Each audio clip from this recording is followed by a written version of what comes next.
Normally, a balloon pops instantly near a flame, but water inside absorbs much of the heat, helping the balloon last much longer. Bro, your hair just rage quit gravity. Rub a balloon on your head, and boom, you've got the cheapest hairstyle upgrade ever. One thumbtack can pop a balloon, but when the pressure is spread across hundreds of points, the balloon can stay intact. That's physics in action. Turn a simple glass into colorful mood lighting using bright drinking straws and a safe LED candle. Here's a classic balloon illusion. Carefully passing a skewer through the thick rubber near each end can let the balloon stay inflated.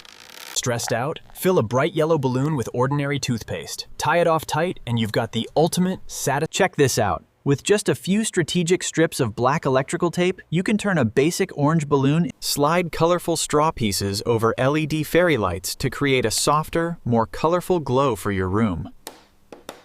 Shine a UV light on fluorescent slime and watch it glow with an incredible neon effect.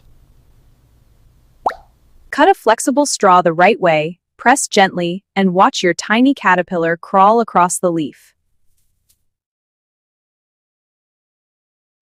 Explain this. Okay. The balloon's just chilling in midair like it's paying rent up there.